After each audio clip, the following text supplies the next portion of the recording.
Hello guys, welcome to Pakistani real reaction. तो कैसे हैं आप सब? मेरा नाम है मुदस्सिर। मैं हूं मुबश्शिर। सो गाइस, अरकान आर्मी का बांग्लादेश पर हमला, 15 जिले कब्जा लिए, बांग्लादेश ने मांगी भारत से मदद।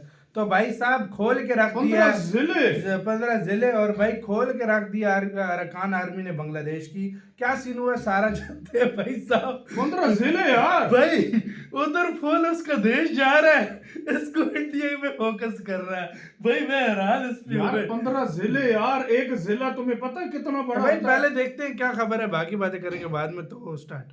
दोस्तों, साल 1971 के बाद यानी कि बांग्लादेश की आजादी के बाद एशिया में एक नया देश हमें देखने को मिल सकता है। दरअसल म्यांमार में सैन्य शासन के खिलाफ जंग लड़ने वाली अराकान आर्मी आजादी के उस लक्ष्य को हासिल करने के बहुत करीब है जो महज कुछ महीनों तक असंभव लग रहा था। अराकान आर्मी ने देश के रखाइन प्रांत के 18 में से 15 प्रांतों पर कब्जा कर लिया है। अगर वह पूरे रखाइन राज्य पर कब्जा कर लेते हैं और स्वतंत्रता की घोषणा करते हैं तो ये 1971 में बांग्लादेश के निर्माण के बाद एशिया में बनने वाला पहला देश होगा। आप बकायदा रेफरेंस के लिए स्क्रीन पर आर्टिकल देख सकते हैं। इस समय अराकान आर्मी ने नए देश को बनाने के लिए अपना पूरा जोर लगा दिया है। यह एक सोची समझी रणनीति के तहत आगे बढ़े और जब बांग्लादेश में अस्थिरता फैली तो उसका फायदा उठाया। इससे म्यांमार की आर्मी कमजोर हुई, साथ ही बांग्लादेश की स्थिति का फायदा उठाकर और अराकान आर्मी से परेशान होकर रोहिंग्या मुस्लिम लोग बड़ी संख्या में बांग्लादेश में घुसने लगे। इससे अराकान आर्मी को काफी फायदा हुआ और इन्हें खदेड़ने में आसानी हुई। यूनाइटेड लीग ऑफ अराकान यानी यूएलए की सैन्य शाखा अराकान आर्मी ने रखाइन के बड़े हिस्से पर कब्जा कर लिया है। अब केवल भारत से सितवे बंदरगाह और चीन की मदद से बना क्याऊ कफ्यू का गहरे समुद्र का बंदरगाह और मुनांग शहर ही म्यांमार के सैन्य जुंटा के नियंत्रण में रह गए हैं। साल 2024 के आखिर में अराकान आर्मी रखाइन में स्थित म्यांमार आर्मी का पश्चिम कमांड के मुख्यालय एन शहर पर कब्जा कर लिया था। इसके साथ ही माउगडा पर भी कब्जा कर लिया और बांग्लादेश से लगी पूरी सीमा पर उसका नियंत्रण हो गया। रखाइन राज्य के अधिकांश हिस्से पर कब्जा करने वाली अराकान आर्मी ने सैन्य जुंता से बातचीत पर भी सहमति जताई है। एक बयान में कहा गया कि हम हमेशा सैन्य समाधानों की बजाय रणनीतिक साधनों के माध्यम से मौजूदा आंतरिक मुद्दों को हल करने के लिए खुले रहते हैं। अब दोस्तों, अराकान आर्मी की भारत के सैन्य अधिकारियों के साथ सीक्रेट मीटिंग हुई है। ऐसी कई खबरें सामने आई है, हालांकि हम इसकी पुष्टि नहीं करते, लेकिन जो आर्टिकल वगैरह अभी पब्लिश किए जा रहे हैं उसमें इस बात को मेंशन किया गया है कि भारतीय अधिकारियों से अराकान आर्मी के लोगों की मुलाकात हुई। इस मुलाकात के पीछे भारत का मोटिव अपने इन्वेस्टमेंट को म्यांमार में बचाना है। भारत ने खुलकर एक भी बार अराकान आर्मी के ऊपर बयानबाजी इसलिए नहीं की। जिस तरह से अफगानिस्तान में तख्ता पलट हुआ था, उस समय ऐसा लग रहा था कि तालिबान के आने के बाद भारत की सारी इन्वेस्टमेंट अफगानिस्तान में खराब हो जाएगी, लेकिन भारत ने कमाल की कूटनीति दिखाते हुए अपने इन्वेस्टमेंट को नुकसान होने से बचा लिया। इसके अलावा अफगानिस्तान के मन में भारतीयों के प्रति प्यार भी रहा और अब तालिबान बैकडोर डिप्लोमेसी के थ्रू भारत के साथ बातचीत भी कर रहा है और भारत अफगानिस्तान का सहयोग भी कर रहा है। अब यही नीति भारत ने म्यांमार में भी अपनाई है। यही कारण है कि अराकान आर्मी की तरफ से बकायदा ये बयान भी सामने आया कि जो भारत के इन्वेस्टमेंट वगैरह म्यांमार में है उसको कोई भी नुकसान नहीं पहुंचाया जाएगा।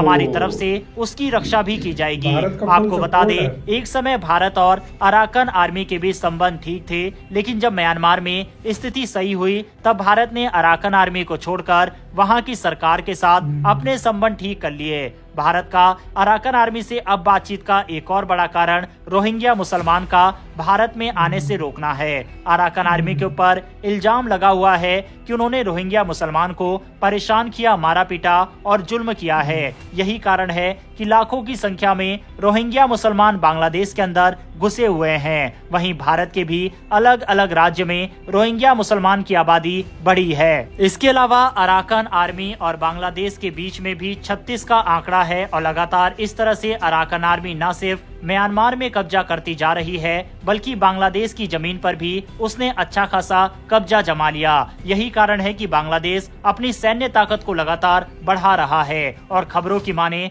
तो लगातार गोला बारूद पाकिस्तान से बांग्लादेश के द्वारा खरीदा जा रहा है। अराकान आर्मी से बांग्लादेश इतना ज्यादा घबराया हुआ है कि बकायदा मोहम्मद यूनिस की तरफ से इंटरनेशनल कम्युनिटी से इस मुद्दे को लेकर मदद मांगी गई। इसके अलावा भारत से भी मदद की उम्मीद जताई है। उन्होंने बकायदा कहा कि अराकान आर्मी को रोकने के लिए हमें भारत के साथ की जरूरत है। हालांकि भारत ने इसके ऊपर कोई भी बयान नहीं दिया।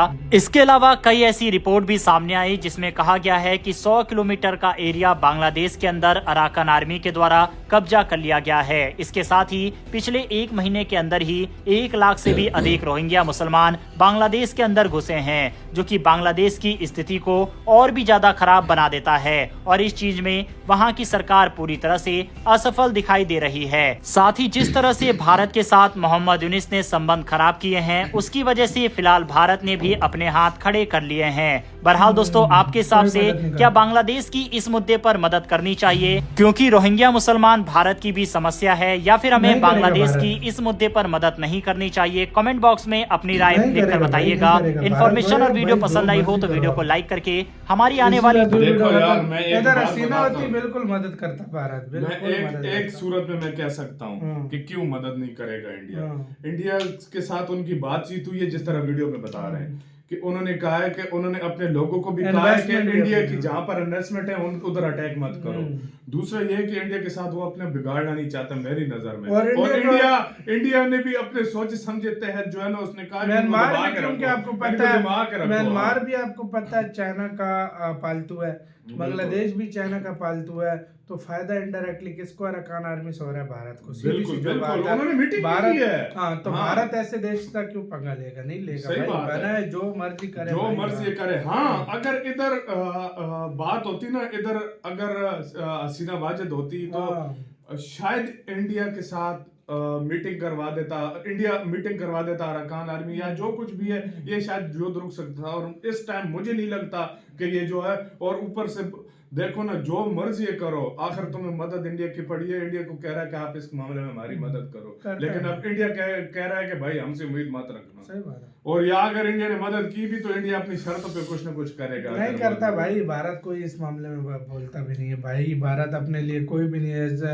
अराकान आर्मी इस टाइम बांग्लादेश के इससे ज्यादा भारत के लिए 15 जिलों पे कब्जा कर चुकी है। 15 जिले आपको पता है कितने बड़े होते हैं? सही बात है। जिला भाई, जिला, डिस्ट्रिक्ट्स भाई क्या बोले यार भाई, सीरियसली। और उधर यूनस की फटी पड़ी है, उधर से म्यांमार की फटी पड़ी है। यूनस इंडिया के खिलाफ बयानबाजी कर रहा, उधर नहीं देख रहा कि उधर क्या हाल है। मदद, लेकिन फिर भी इनको इंडिया के चाहिए। क्या बात है, क्या मतलब कैसे कर रहे हैं? इनको लोगों को अजीब भी नहीं लगता यार भाई, सीरियसली हम क्या कर रहे हैं और फिर मदद भी मांगते हैं। सही बात। तो आपका कैसे सारे मामले पे क्या कहना है? भारत को मदद करनी चाहिए, नहीं करनी चाहिए? हर किसी की अपनी थिंकिंग होती है। आप लाजमी बताइएगा। अपना बहुत ज्यादा ख्याल रखिएगा।